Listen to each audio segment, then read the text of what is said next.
Yeah, yeah, yeah. Nous sommes bien en direct. Alors, bon retour la famille et préparez-vous encore une fois de plus à remplir votre tasse du savoir avec votre homme de serviteur Etienne. Alors les gars, aujourd'hui, ça sera encore une autre super vidéo réaction. Comme vous le savez, nous sommes toujours sur la série des femmes qui ont plus de 30 ans, qui sont célibataires. Nous savons pourquoi. Elles savent pourquoi. Tout le monde sait pourquoi, mais elles continuent toujours à pétiger. Alors, sans plus tarder, nous allons passer à la réaction. Mais avant tout, les espaces masculins sont sous attaque. Voilà pourquoi nous avons créé ce milieu qui est votre milieu afin de montrer à tout le monde que nous n'avons aucun souci à dire nos opinions ouvertement. Passons directement à notre première vidéo d'introduction.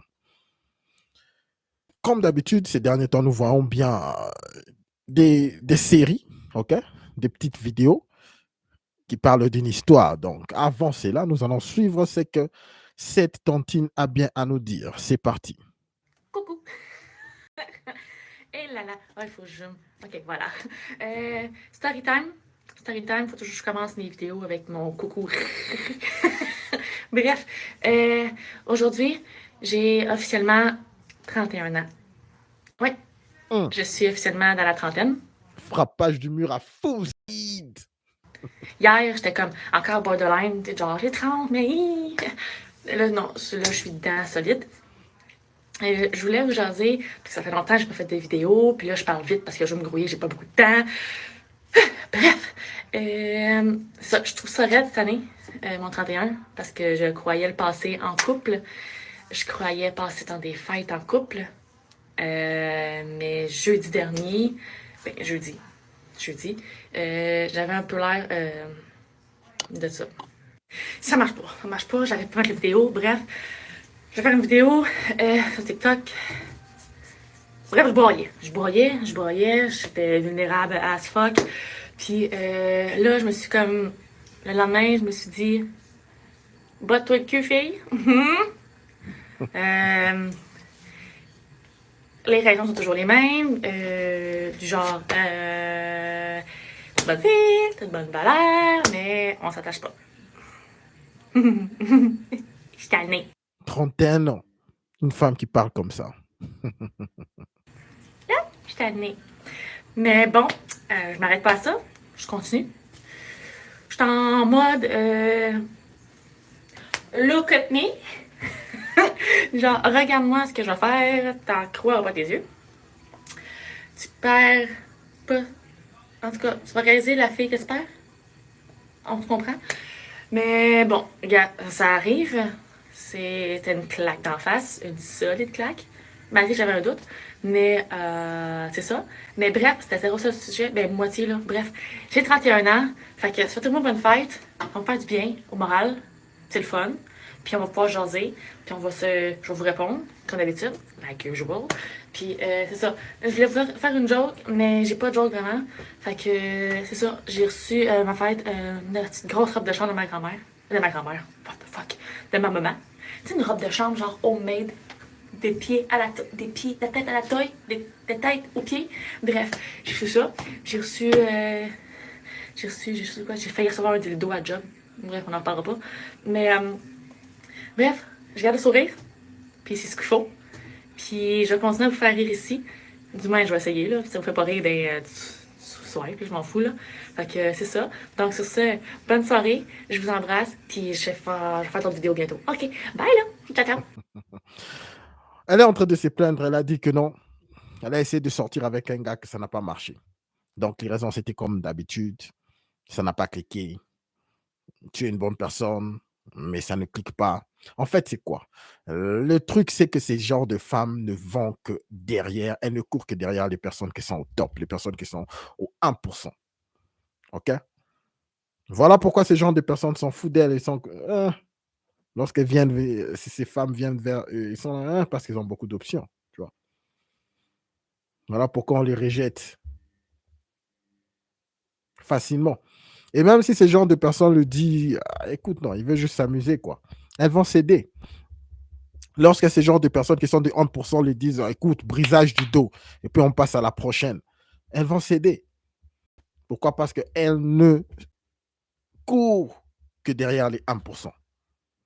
Voilà pourquoi elles se font briser le dos et elles ne reconnaissent même pas. Bon, elles reconnaissent, elles savent. Voilà pourquoi elles font toujours semblant, mais elles savent qu'elles ont déjà frappé les murs, comme celle-ci, elle a 31 ans, mais elles veulent toujours que les hommes qui sont dans le top puissent courir derrière elles.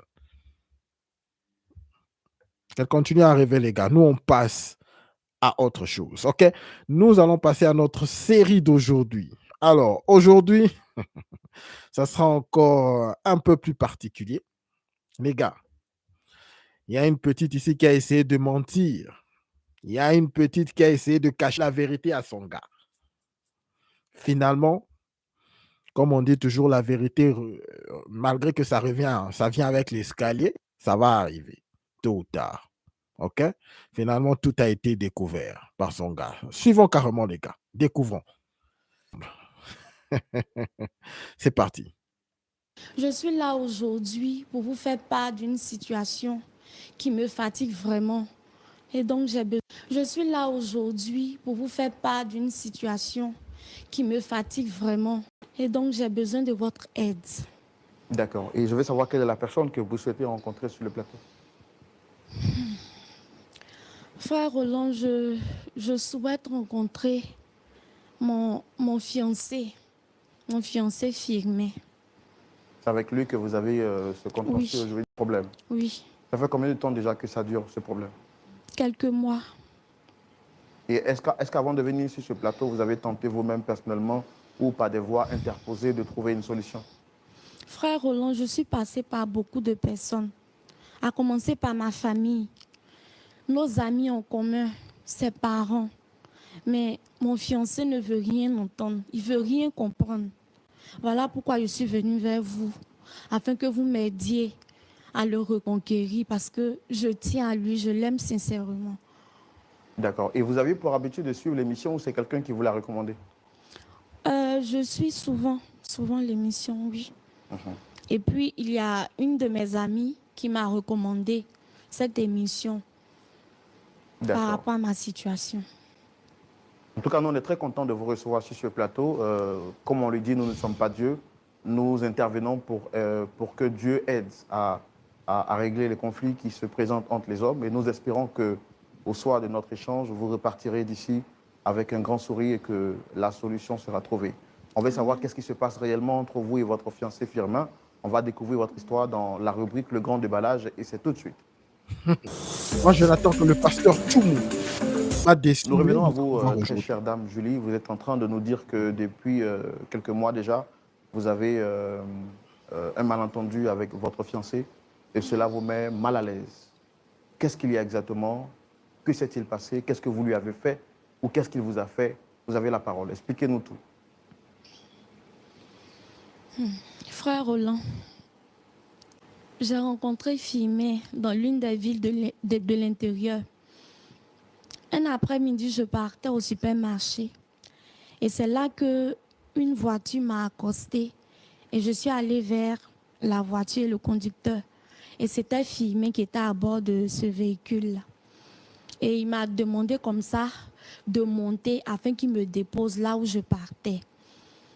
Au départ, j'étais un peu sceptique, mais il m'a un peu rassurée. Donc, bon, je suis montée. Donc, quand je suis montée dans sa voiture, on a eu à échanger brièvement. Et c'est comme ça qu'il a demandé mon numéro. Et bon, je lui ai donné comme ça pour me débarrasser de lui. Et nous sommes arrivés au supermarché. Il m'a déposé et il est parti. J'ai fini mes cours, je suis rentrée. Et il m'a appelé le même soir pour dire qu'il voulait me rencontrer. Mais je ne voulais pas. Comme je l'ai dit tout à l'heure, là, je ne le connaissais pas. Donc, j'ai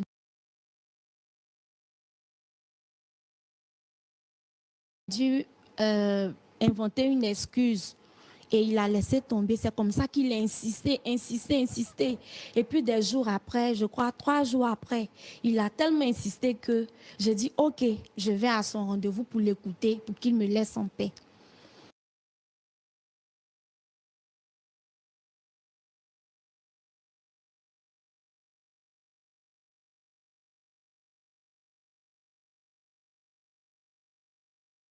Donc, ce jour-là, nous sommes allés dans un restaurant Et il m'a dit comme ça qu'il avait été attiré par mon teint. C'est ce qui a fait qu'il s'est arrêté pour me prendre et qu'il souhaiterait qu'on fasse de plus en plus connaissance. Bon, je n'ai pas trouvé d'inconvénient. On a eu à bavarder, on a parlé de tout et de rien. Et on s'est laissé, je suis rentrée chez moi, lui également. Et après ça, il a commencé à m'appeler, on se voyait par moments, on causait de tout et de rien. Et il m'a fait savoir comme ça qu'il voulait vraiment qu'on aille plus loin dans cette connaissance-là. Je n'ai pas posé de résistance. Et des mois après avoir eu à parler de tout et de rien à plusieurs reprises, il m'a fait savoir comme ça qu'il voulait vraiment me connaître davantage. Et ce que j'avais oublié de souligner, c'est qu'à chaque fois qu'on sortait, il me parlait de lui, de sa vie, de son cursus scolaire, de ses parents. En tout cas, il était très nanti, il avait fait de bonnes études et tout. Donc, un soir, pendant que nous dînions, il m'a demandé avec insistance de parler de moi, de ma famille, tout et tout. Je lui ai dit que ça allait venir et on a mangé, tout et tout. Et comme il se faisait tard, il a voulu me raccompagner, mais je ne voulais pas. J'ai trouvé des excuses, il a tout fait. Et c'est comme ça qu'il est allé me déposer devant, chez moi, chez mes parents. Et quand nous sommes arrivés là, il m'a dit comme ça, Julie, est-ce vraiment là que tu habites? Avec un air embarrassé, je lui ai dit oui, mais on va en reparler plus tard. Et puis, il m'a dit ok. Donc, le lendemain, il m'appelle et il demande à me voir. Je suis allée et il est revenu encore, pendant que nous dînions, il est revenu sur la même question. Ah, est-ce vraiment là que tu habites? Je lui ai dit, oui, mais en fait, bon, j'ai décidé de m'ouvrir à lui à ce moment précis parce qu'il insistait. Et puis, ça faisait quand même des mois qu'on se fréquentait. Donc, j'ai dû lui raconter une histoire. Et l'histoire, c'est la suivante. Je lui ai dit comme ça que, en réalité, j'étais issue d'une famille riche. Et que malheureusement, j'avais perdu mes parents dans un grave accident. Donc, au sortir de là,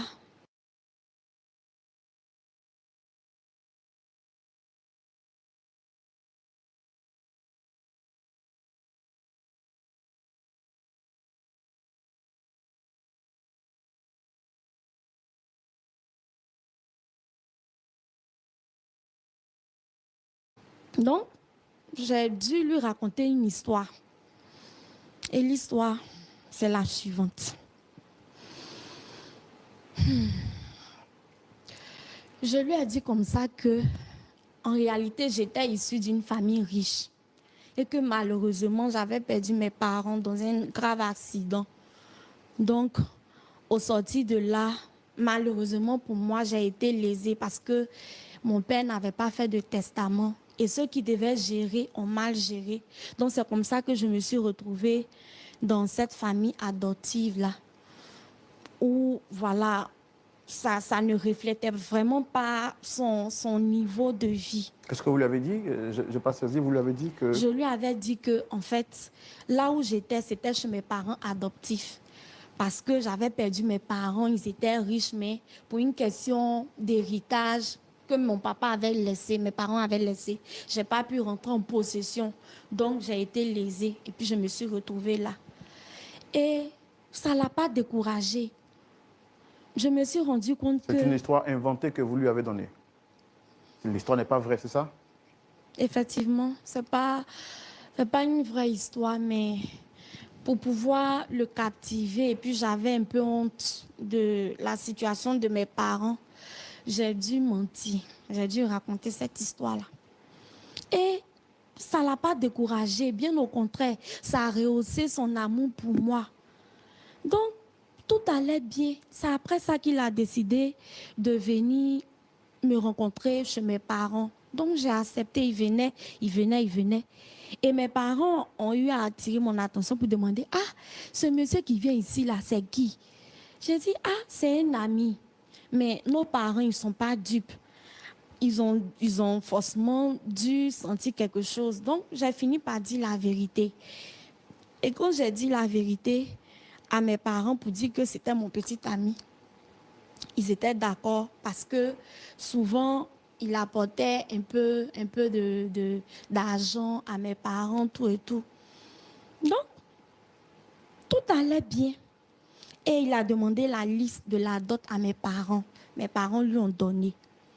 Donc, nous étions dans les préparatifs lorsque, un soir, il m'a invité à une cérémonie à laquelle il voudrait que je l'accompagne parce qu'il m'avait dit qu'il avait tous ses amis avec qui il a causé, il a parlé de moi, tout et tout. Donc, j'étais vraiment heureuse de partir, enfin rencontrer son entourage, ses amis et tout. Est-ce que durant ce temps-là, avant même qu'il ne vous présente à ses amis ou à cette soirée, est-ce que vous ressentiez des choses pour lui? Frère Roland, j'ai commencé sincèrement à l'aimer. J'ai commencé sincèrement à découvrir l'homme bon qui était en lui. C'était vraiment une belle personne, attentionnée, gentille, qui était prêt à écouter. En tout cas, je l'aimais. C'est la raison pour laquelle j'ai dû inventer cette histoire-là. Parce que vous aviez peur de le perdre. Oui. Vous aviez vu le décalage social qu'il y avait entre vous. C'était trop. C'était trop. Donc, pour pouvoir le garder, le captiver, je me suis dit que, en disant ça, peut-être que ça allait arranger les choses. Mais, malheureusement. Donc, nous sommes allés à la soirée, comme je disais. En tout cas, j'ai reçu un accueil chaleureux de la part de ses amis. J'étais vraiment contente. Tout s'est bien passé et on a fini la soirée. Il est parti me déposer à la maison. Donc, c'était prévu qu'on se revoie le lendemain. Et tous les jours, ce que j'avais oublié de dire, il m'appelait tout le temps, les matins, pour voir comment j'avais dormi, les messages. Et ce jour-là, je veux dire le lendemain de la soirée, jusqu'à 10 heures, je n'ai reçu aucun coup de fil, aucun message. Donc, j'ai commencé à paniquer. Je me suis dit, ah, c'est qu'il doit avoir un problème. Donc, moi-même, j'ai décidé de l'appeler. Je l'ai appelé à plusieurs reprises. Il n'a pas décroché. Il lui a fait message, il n'a pas répondu. Donc, c'est comme ça que j'ai décidé de me rendre chez lui. Je me rends chez lui, je sonne. Il ne vient pas. J'ai insisté. C'est là qu'il est venu ouvrir la porte. Il ouvre la porte. Je le vois dans un état bizarre, avec une mine vraiment bizarre qui m'a vraiment fait peur. Donc je lui ai dit, Fimé, mais qu'est-ce qui se passe? Est-ce que tu as un problème à ton travail? Tes parents vont bien? Il me dit que tout va bien et qu'il n'a pas envie de me voir. Aïe! Je lui ai demandé, mais nous n'avons pas eu de problème. Pour que tu me dises que tu n'as pas envie de me voir.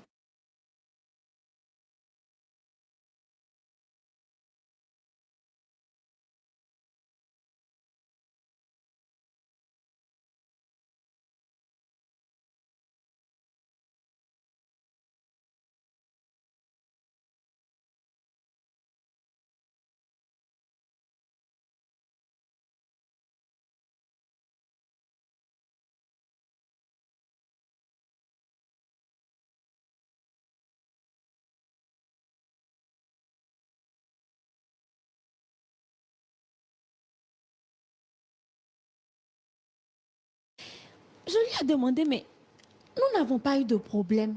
Pour que tu me dises que tu n'as pas envie de me voir, qu'est-ce qui se passe? Il ne voulait pas me parler. Je veux que tu sortes de chez moi. Je dis, s'il te plaît, parle-moi, s'il te plaît.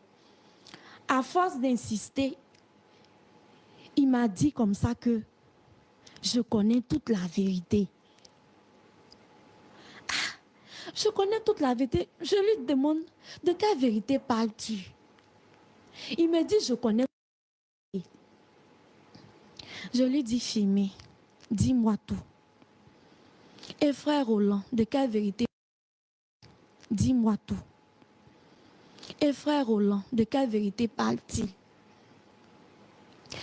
En fait, je sortais avec un ex que je trompais avec une autre personne. Et ce que je ne savais pas malheureusement, c'est que l'ex en question est l'ami de Franck. Franck est l'ami de Firmé. Et donc, Franck lui a tout dit, que je n'étais pas issue d'une famille riche, que mes parents vivaient et que son ami en question, on est mort de notre relation parce que je sortais avec l'autre et il a appris avec une grossesse, il n'a pas pu se contenir, qu'il est mort tout et tout, qu'il est déçu de moi, que je suis une menteuse, que je me fais passer pour une autre personne qui ne veut plus rien avoir à faire à moi, qui ne veut plus de moi, que le mariage, tout a annulé. Là, je tombais des nues. Je ne savais pas quoi faire. Donc, tout ce que j'ai pu dire, je lui ai demandé pardon, que j'allais tout expliquer. Il dit qu'il ne voulait pas. Donc, il m'a chassée de chez lui.